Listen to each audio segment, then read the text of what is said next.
Hello friends. So welcome to this new lecture cum informative video that is on type of universities.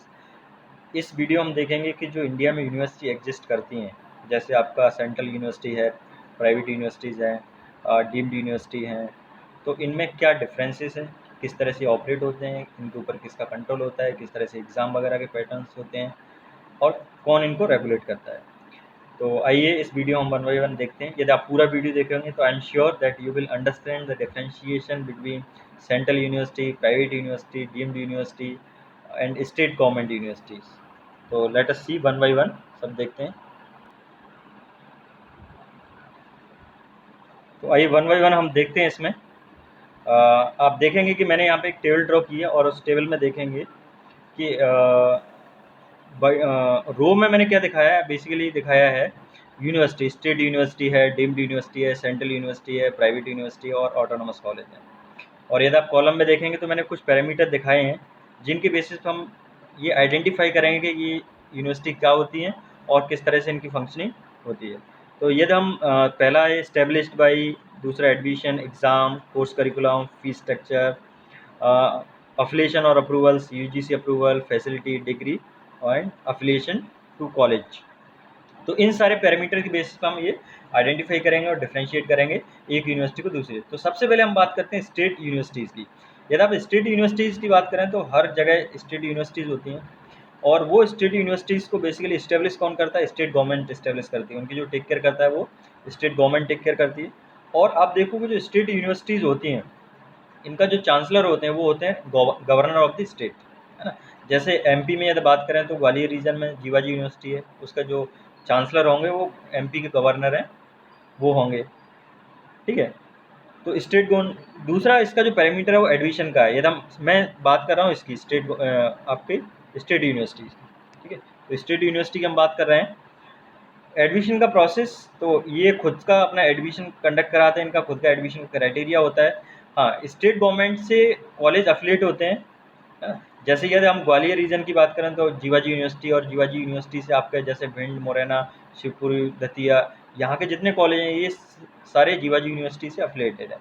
तो इनका जो admission criteria होता है, university अपना खुद का एडमिशन क्राइटेरिया डिसाइड करता है, लेकिन जो इससे अफिलिएटेड कॉलेज होते हैं उन कॉलेज को यूनिवर्सिटी का जो नॉर्म्स होते हैं, क्राइटेरियाज होते हैं वो फुलफिल करने पड़ते हैं जब एडमिशन वो लेते हैं।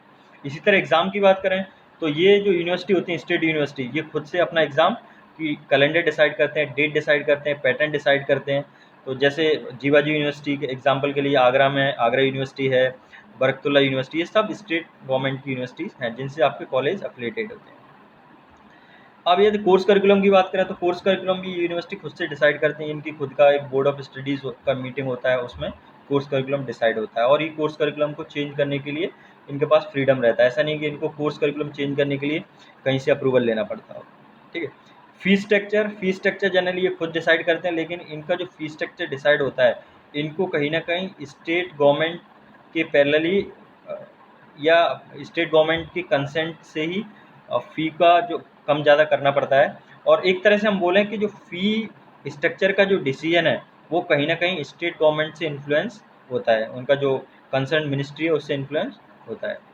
और यदि हम आगे बात करें अफिलिएशन अप्रूवल की, तो स्टेट यूनिवर्सिटीज़ होती हैं, ये भी यूजीसी से अप्रूव्ड होती हैं। ये भी नैक होता है, जैसे नैक भी एक, ये एमएचआरडी के अंदर सब हायर एजुकेशन, बेसिकली ये सब आते हैं डिपार्टमेंट ऑफ हायर एजुकेशन, जिसमें यूजीसी आता है, नैक आता है, एआईसीटी आता है। UGC stand for university grant commission. ऐसी नैक क्या होता है? नैक बेसिकली एक बॉडी है, एजेंसी है जो कि यूनिवर्सिटीज़ के बीच में डिस्टिंक्शन करती है, यूनिवर्सिटीज़ को एक तरह से कैटेगरी में डिवाइड करता है, यूनिवर्सिटीज़ को बताता है कौन यूनिवर्सिटी कितना अच्छा परफॉर्म कर रहा है। तो नैक का इंस्पेक्शन होता है और नैक अपने इंस्पेक्शन में किसी भी यूनिवर्सिटीज़ को फिर अपना ग्रेडिंग देता है। ए+ होता है सबसे अच्छा, ए होता है, फिर इसमें B+ होता है, तो इस तरह से अपने कैटेगरी को देता है। तो यूजीसी का अप्रूवल ज़रूरी है यूनिवर्सिटी को के अस्तित्व के लिए, लेकिन नैक का तब करते हैं जब आपको यूनिवर्सिटी को ग्रेडिंग में लाना हो। यूजीसी का अप्रूवल, हाँ, यूजीसी का अप्रूवल की ज़रूरत रहती है। फैसिलिटीज़ की बात करें तो स्टेट गवर्नमेंट की जो यूनिवर्सिटी होती हैं, इनके पास फंडिंग का इशू रहता है, तो आपको ठीक-ठाक फैसिलिटी मिलेंगी, बहुत ज़्यादा नहीं, बहुत ख़राब नहीं। जैसे आप आगरा यूनिवर्सिटी या जीवाजी यूनिवर्सिटी का सुनेंगे तो यहाँ पे आपको ठीक-ठाक फैसिलिटीज़ मिल जाएँगी। डिग्री ये खुद से अपनी डिग्री अवार्ड करते हैं, इनको डिग्री के लिए कहीं से परमिशन या अप्रूवल लेने की ज़रूरत नहीं होती है। अफ़िलिएशन की बात करें तो ये क्या ऑफ कैंपस कॉलेज को अफ़िलिएट कर सकते हैं? हाँ, बिल्कुल करते हैं। और जैसे आप देखें, मैंने जीवाजी यूनिवर्सिटी का बताया, तो जितने आसपास के रीजन हैं ग्वालियर के आसपास के, तो उन सबको जो अफ़िलिएशन कौन देता है? जीवाजी यूनिवर्सिटी देता है। इसी तरह यदि हम आगरा यूनिवर्सिटी की बात करें तो आगरा के आसपास के जितने रीजन हैं, जैसे आगरा के आपका फिरोज़ाबाद है, एटा, मैनपुरी है, मथुरा है, तो यहाँ पे सारे कॉलेज को अफ़िलिएशन कौन देता है? आगरा यूनिवर्सिटी देती है। ठीक है। उसके बाद हम बात करते हैं डीम्ड यूनिवर्सिटी की। तो डीम्ड यूनिवर्सिटी बेसिकली एक एक्स्ट्रा ऑर्डिनरी होती है, और डीम्ड यूनिवर्सिटी का दर्जा उस यूनिवर्सिटी को मिलता है जो कि बहुत अच्छा परफॉर्म कर रहा होता है। देखिए, सिंपल यूनिवर्सिटी क्या होती हैं? यूजीसी से रिकॉग्नाइज्ड होती हैं, और डीम्ड यूनिवर्सिटी होती हैं ये एमएचआरडी से भी रिकॉग्नाइज्ड होती हैं। बेसिकली डीम्ड यूनिवर्सिटी का जो दर्जा होता है वो एमएचआरडी ही प्रोवाइड करता है, लेकिन एमएचआरडी प्रोवाइड करता है on the recommendation of UGC. UGC recommend करता है, और यूजीसी के रिकमेंडेशन पे फिर वो उसको डीम्ड यूनिवर्सिटी का दर्जा है। जैसे आगरा में आप देखेंगे दयालबाग यूनिवर्सिटी है, ये डीम्ड यूनिवर्सिटी में आती है। ठीक है। यदि हम डीम्ड यूनिवर्सिटी के एडमिशन की बात करें तो डीम्ड यूनिवर्सिटी के पास और एडमिशन की ऑटोनॉमी होती है, खुद से इनका खुद का एडमिशन का प्रोसेस होता है। एडमिशन का प्रोसेस कुछ भी होता है, कुछ भी हो सकता है, मतलब ये रिटन टेस्ट ले सकते हैं, इंटरव्यूज़ ले सकते हैं। तो इनका हर डीम्ड यूनिवर्सिटी का एक अपना स्पेसिफिक, अपना अलग से पर्टिकुलर एडमिशन प्रोसेस होता है। एग्ज़ाम की बात करें तो इनके पास एग्ज़ाम की ऑटोनॉमी होती है, ये अपना खुद का एग्ज़ाम पैटर्न सेट करते हैं और अपना इवैल्यूएशन सिस्टम सेट करते हैं। तो ये है। कोर्स करिकुलम की फुली ऑटोनॉमी होती है। इवन यूजीसी भी इनके कोर्स करिकुलम या ऑपरेशनल वर्क है उनमें बहुत ज़्यादा इंटरफेयर नहीं करता है, तो ये खुद से अपना कोर्स करिकुलम डिसाइड करते हैं। उसके बाद यदि हम फीस स्ट्रक्चर की बात करें तो इनका जो फीस डीम्ड यूनिवर्सिटी होती है, इनकी जो फंडिंग होती है जनरली क्या सेंट्रल गवर्नमेंट करती है, एमएचआरडी मिनिस्ट्री करती है। तो कहीं ना कहीं इनका जो फ़ी का स्ट्रक्चर है, ये फ़ी का स्ट्रक्चर आपका डिसाइड किया जाता है एमएचआरडी द्वारा, और यूजीसी एमएचआरडी फ़ी को डिसाइड करती है। या हम एक तरह से बोलें कि जो फ़ी का इनका मैं इसकी बात कर रहा हूँ अभी डीम्ड यूनिवर्सिटी की, तो ये या फिर मैं इसको बोलूँ कि जो फ़ी का डिसीजन होता है, वो फ़ी का डिसीजन कौन करता है? एमएचआरडी के इन्फ्लुएंस से होता है। ये एमएचआरडी की जो गाइडलाइंस होती हैं उनको ये फॉलो करते हैं। इसी तरह हम अप्रूवल की बात करें तो डीम्ड यूनिवर्सिटी होती है, उनको यूजीसी से भी अप्रूवल चाहिए होता है, लेकिन एक बार वो डीम्ड यूनिवर्सिटी बन जाती है तो यूजीसी का बहुत ज़्यादा उसमें इंटरफेयर नहीं रहता है यूनिवर्सिटी के काम में। नेक, एनबीए, इनसे भी ये अपना अक्रेडिटेशन ले सकते हैं, एफिलिएशन ले सकते हैं, इनसे इंस्पेक्शन करा सकते हैं।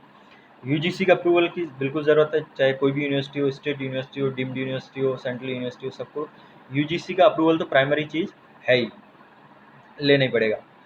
फैसिलिटी यहाँ पे चूँकि सेंट्रल गवर्नमेंट फंडिंग कर रही है, तो सेंट्रल गवर्नमेंट जहाँ भी फंडिंग करती है तो वहाँ की जो यूनिवर्सिटीज़ हैं that will be better than the state government की यूनिवर्सिटी। तो आप देखें जितनी सेंट्रल गवर्नमेंट की यूनिवर्सिटी हैं वहाँ पे बेसिकली रिसर्च ओरिएंटेड भी चीज़ें रहती हैं, तो अच्छी लैब्स मिल जाएंगी और फैसिलिटी अच्छी रहती हैं। और डिग्री, ये खुद की डिग्री वगैरह अवार्ड कराते हैं, खुद की डिग्री, डिप्लोमा, सर्टिफिकेशन, सब तरह के कोर्सेज ये खुद से अवार्ड करते हैं। अफिलिएशन की बात करें, क्या ये कॉलेज को अफिलिएट करते हैं? नहीं। इस तरह की जो डीम्ड यूनिवर्सिटीज़ होती हैं ये ऑफ कैंपस किसी कॉलेज को अफिलिएट नहीं करते हैं, इस या किसी कॉलेज को डिग्री प्रोवाइड नहीं करते हैं। तो ये है। अब इसके बाद तीसरा आता है सेंट्रल यूनिवर्सिटीज़। ठीक है। जैसे हर स्टेट में आपको कुछ ना कुछ सेंट्रल यूनिवर्सिटीज़ मिल जाएंगी। सबसे ज़्यादा जो सेंट्रल यूनिवर्सिटी हैं वो हैं आपका यूपी में 6 सेंट्रल यूनिवर्सिटी हैं। ठीक है। जिसमें अलीगढ़ मुस्लिम यूनिवर्सिटी है एक, और अब सेंट्रल यूनिवर्सिटी की जो बेसिकली सेंट्रल यूनिवर्सिटी को भी कौन टेक केयर करता है? सेंट्रल यूनिवर्सिटी आपकी होती हैं, ये सेंट्रल गवर्नमेंट द्वारा फंडेड होती हैं, सेंट्रल गवर्नमेंट इनको रन कराती है एक तरह से। सेंट्रल गवर्नमेंट यूनिवर्सिटी का खुद का एडमिशन का प्रोसेस होता है। जैसे अलीगढ़ मुस्लिम यूनिवर्सिटी है तो इनका खुद का एक एडमिशन का प्रोसेस है, एडमिशन का क्राइटेरिया है, तो इसमें इनके पास ऑटोनॉमी। इसी तरह एग्ज़ाम का इनका खुद का पैटर्न रहता है। ऐसा नहीं कि ये किसी दूसरे यूनिवर्सिटी या किसी दूसरी बॉडी पे डिपेंडेंट रहते हैं एग्ज़ाम कोर्स करिकुलम के लिए। फ़ीस स्ट्रक्चर, इनकी सेंट्रल गवर्नमेंट की जो यूनिवर्सिटी हैं, सेंट्रल यूनिवर्सिटी हैं, ये भी बेसिकली किसके द्वारा फंडेड होती हैं? एमएचआरडी द्वारा फंडेड होती हैं। तो फ़ीस स्ट्रक्चर के डिसाइड के लिए फ़ीस स्ट्रक्चर का डिसीजन जो होता है वो भी एमएचआरडी की गाइडलाइन पे बेस्ड होता है और एमएचआरडी के डिसीजन से इन्फ्लुएंस रहता है। ठीक है। अप्रूवल की यदि हम बात करें, एफिलिएशन अप्रूवल, तो सेंट्रल यूनिवर्सिटीज़ भी जनरली कोई अफिलिएशन नहीं देती हैं, लेकिन यदि इन केस किसी कॉलेज भी अफिलिएट करते हैं तो उसमें प्रायर यूजीसी का अप्रूवल की ज़रूरत पड़ती है। उसके बाद मैं सेंट्रल यूनिवर्सिटी की बात कर रहा हूँ अभी। यहाँ पे ये सेंट्रल यूनिवर्सिटी है।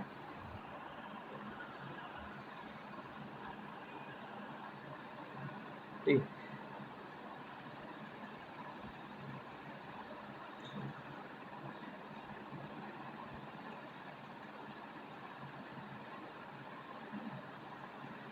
अब इसमें यूजीसी का अप्रूवल की ज़रूरत रहती है। बिल्कुल फैसिलिटी यहाँ ठीक-ठाक फैसिलिटी मिलेंगी, क्योंकि यहाँ की फंडिंग भी सेंट्रल गवर्नमेंट कर रही है। ये खुद के डिग्रीज डिप्लोमा अवार्ड करते हैं।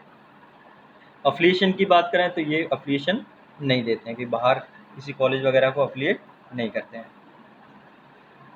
ठीक है। अब फिर प्राइवेट यूनिवर्सिटीज़ का देखें तो प्राइवेट यूनिवर्सिटी बेसिकली कोई ऑनरशिप होती है और उसमें एक गवर्निंग बॉडी होती है, मतलब उसमें 4-6 लोग मेंबर होते हैं जो कि पूरा उसकी फंक्शनिंग को डिसाइड करते हैं। ठीक है। उनमें एडमिशन, हाँ, हर प्राइवेट यूनिवर्सिटी का एडमिशन के लिए ऑटोनॉमी होती है। हर प्राइवेट यूनिवर्सिटी अपना खुद का एडमिशन प्रोसेस डिसाइड करती है, एग्ज़ाम पैटर्न डिसाइड करती है और सिलेबस। लेकिन ये जो सारी चीज़ें डिसाइड करती है, ये यूजीसी के गाइडलाइंस पे बेस्ड होते हैं। ये यूजीसी के गाइडलाइन के बाहर नहीं होने चाहिए। और एआईसीटी के जो गाइडलाइंस होते हैं, बेसिकली देखिए यूजीसी और एआईसीटी में क्या फ़र्क है। यूजीसी यूनिवर्सिटीज़ की मॉनिटरिंग करती है, यूनिवर्सिटी को टेक केयर करती है और यूनिवर्सिटीज़ के लिए गाइडलाइंस बनाती है। एआईसीटी क्या है? All India council of technical education. और एआईसीटी स्पेसिफिकली सबसे हाईएस्ट बॉडी है अपने देश में टेक्निकल एजुकेशन की। टेक्निकल एजुकेशन के लिए ये गाइडलाइंस बनाते हैं, प्लानिंग करते हैं और उसको कॉलेजों से एग्जीक्यूशन कराते हैं। तो यदि हम प्राइवेट यूनिवर्सिटीज़ की बात करें तो प्राइवेट यूनिवर्सिटीज़ में आपका गवर्निंग बॉडी होती है, एडमिशन खुद का इनका रहता है, एग्ज़ाम का खुद का पैटर्न ये फॉलो करते हैं। लेकिन ये एग्ज़ाम का जो पैटर्न होता है वो यूजीसी के गाइडलाइंस के अलाइन होना चाहिए। कोर्स करिकुलम खुद का डिसाइड होता है, लेकिन कोर्स करिकुलम भी आपका यूजीसी के गाइडलाइन के अलाइन होना चाहिए। जबकि सेंट्रल यूनिवर्सिटी और डीम्ड यूनिवर्सिटी होती हैं, उनमें उतना ये मतलब नहीं होता कि वो खुद से डिसाइड कर मतलब सारी चीज़ें खुद से डिसाइड कर सकते हैं। लेकिन प्राइवेट यूनिवर्सिटीज़ के ऊपर ये बड़ा कंस्टेंट होता है कि वो एडमिशन जो एग्ज़ाम है और कोर्स करिकुलम है वो यूजीसी के नॉर्म्स के, यूजीसी के गाइडलाइंस के बेसिस पे ही डिसाइड करते हैं। फ़ीस स्ट्रक्चर की बात करें तो फ़ीस स्ट्रक्चर डिसाइड करने की इनके पास ऑटोनॉमी होती है। ये खुद से फ़ीस स्ट्रक्चर डिसाइड कर सकते हैं, उसमें कोई यूजीसी या गवर्नमेंट का इंटरफेयर नहीं होता है ज़्यादा। अफिलिएशन, यहाँ इनको जो प्राइवेट यूनिवर्सिटीज़ होती हैं आप उसका देखेंगे तो प्राइवेट यूनिवर्सिटीज़ को यूजीसी और इन सब से अप्रूवल लेना पड़ता है। ठीक है। और यूजीसी का अप्रूवल हो गया, उसके बाद फैसिलिटी की बात करें तो यहाँ पे आपको अच्छी फैसिलिटी मिलेंगी, क्योंकि प्राइवेट यूनिवर्सिटी की यूएसपी होती है कि वहाँ पे अच्छी लैब होनी चाहिए, अच्छा इंफ्रास्ट्रक्चर होना चाहिए, जिससे ये स्टूडेंट को अट्रैक्ट कर सकें ना, एडमिशन ज़्यादा से ज़्यादा हो। तो वहाँ पे अच्छी फैसिलिटी मिलेंगी आपको। खुद की ये डिग्रीज़ वगैरह अवार्ड करते हैं और इनको डिग्री के लिए किसी से अप्रूवल नहीं लेना पड़ता है। हाँ, प्राइवेट में ये ज़रूर होता है कि नए कोर्स को हम स्टार्ट करने के लिए अप्रूवल लेने की ज़रूरत रहती है। अब एक चीज़ होता है ऑटोनोमस कॉलेज। जैसे आपने देखा होगा बहुत सारे ऑटोनोमस कॉलेज होते हैं। जैसे एमपी में बात करूँ तो एमआईटीएस ग्वालियर है, एससीटीआई विदिशा है, एसजीएसआईटीएस इंदौर है। तो ऑटोनोमस कॉलेज को बेसिकली कौन रन करता है? कुछ सोसाइटी होती है, गवर्निंग सोसाइटी, जो कि उसको रन करती है। ऑटोनोमस कॉलेज के एडमिशन की ऑटोनॉमी होती है। एडमिशन का जो प्रोसेस है वो ऑटोनोमस कॉलेज डिसाइड नहीं करते हैं। एडमिशन बेसिकली स्टेट गवर्नमेंट होती है। जैसे एमपी में क्या है, जो स्टेट गवर्नमेंट के थ्रू जो पॉलिसी है उसी के बेसिस पे वहाँ पे एडमिशन होता है। उनका कोई अलग specific admission process autonomous college का नहीं होता है। एग्ज़ाम की इनके पास ऑटोनॉमी होती है, कोर्स करिकुलम डिसाइड करने की ऑटोनॉमी होती है। फ़ीस स्ट्रक्चर, हाँ, ये अपना खुद से डिसाइड करते हैं, लेकिन फ़ीस स्ट्रक्चर कहीं न कहीं डिपार्टमेंट ऑफ टेक्निकल एजुकेशन है, उससे इनको अपने आप को अलाइन करना पड़ता है। और इसको भी एआईसीटी से अप्रूवल लेना पड़ता है, नैक का एक्रीडिटेशन ले सकते हैं ये। और यूजीसी का अप्रूवल की ज़रूरत नहीं होती। जैसे टेक्निकल ऑटोनोमस कॉलेज की बात करूँ तो वहाँ पे चूँकि इंस्टीट्यूट्स होते हैं, तो वहाँ पे यूजीसी का अप्रूवल की ज़रूरत नहीं पड़ती है। फैसिलिटी अच्छी मिलेंगी वहाँ पे आपको, क्योंकि ऑटोनोमस कॉलेज काफ़ी पुराने और